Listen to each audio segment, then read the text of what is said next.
Salut, c'est Anne-Françoise, éveilleuse de possibles et guide de nouvelles consciences. J'avais envie de te parler aujourd'hui de résolution de nouvel an.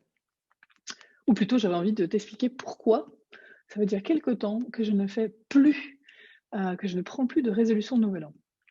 Alors, dans le passé, j'avais commencé, comme tout le monde, par les résolutions de nouvel an pour constater, comme tout le monde, je pense, que j'avais un petit peu plus de lucidité que ça menait strictement à rien, ou non, c'est pas vrai, ça menait à pire que rien, parce que ça aggravait ma frustration, en fait. Tu vois, je sais pas pourquoi ça.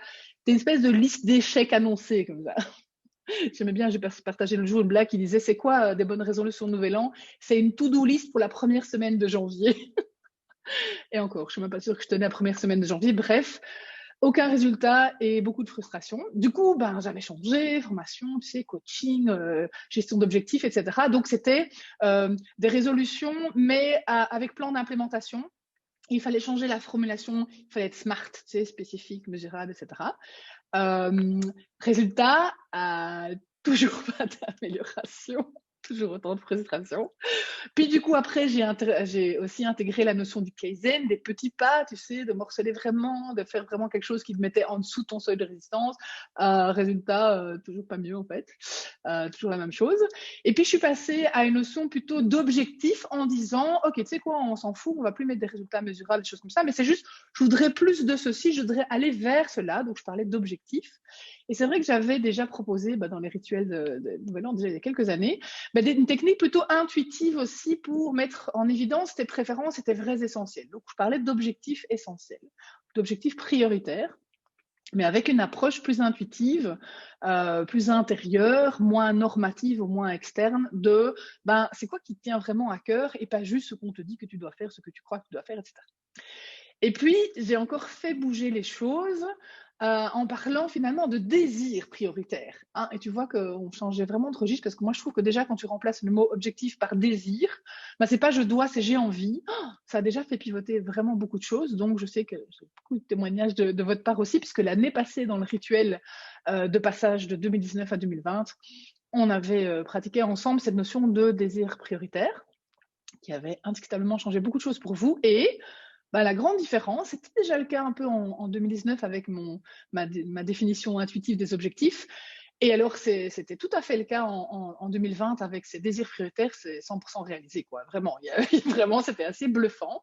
Parce que la différence aussi, c'est que depuis 2 ans déjà, moi, j'applique une autre manière de créer ma réalité. Ça s'appelle la nouvelle conscience, la 5D. Si tu as participé déjà au rituel accompagné, tu es déjà plus familière avec ça. Et je sais qu'il y en a déjà plusieurs parmi vous qui pratiquent cette autre manière de réaliser des objectifs, de mettre en place, de créer de votre réalité, d'attirer ce qu'on veut dans tous les domaines de notre vie. Et donc, tu l'auras peut-être lu dans le carnet d'exercices du rituel que tu peux télécharger gratuitement. Je te remettrai le lien en dessous de la vidéo. Dans ce carnet d'exercices, eh bien, je te propose une méthode pour faire émerger tes désirs essentiels.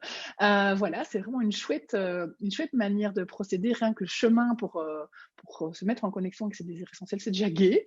Et en plus de ça, effectivement, vu le cadre de mise en pratique que je te propose, dans le cadre de ce que j'appelle la création inspirée ou la nouvelle conscience, la 5D, eh bien, c'est fabuleux parce qu'en fait, tu dois quasiment plus rien faire, en fait, et tu as une garantie de réaliser ton objectif. Donc, en fait, c'est l'inverse de ce que je faisais il y a quelques années, où je me dépensais beaucoup d'énergie pour pas de résultat.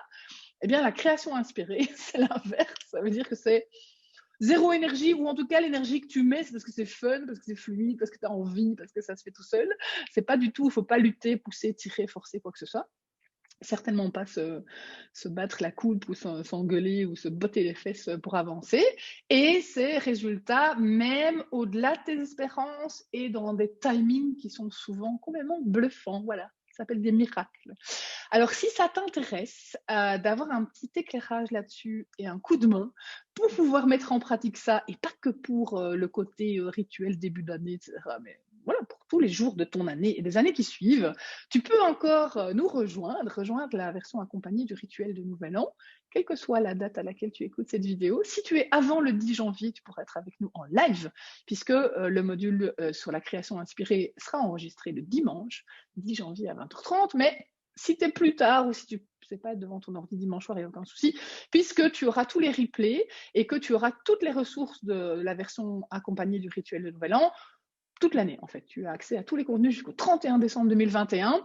Et donc, tu verras que ça te servira bien au-delà de ce début d'année, bien au-delà de la création de nouveaux champs de désir ou d'aspiration, mais que c'est vraiment littéralement une autre manière de créer ta vie, tes relations, ton abondance, ton job, ta santé, voilà. Tout, en fait. Voilà, je me réjouis de te retrouver dans le rituel ou lors d'une prochaine vidéo et je te souhaite une délicieuse journée. À bientôt. Ciao.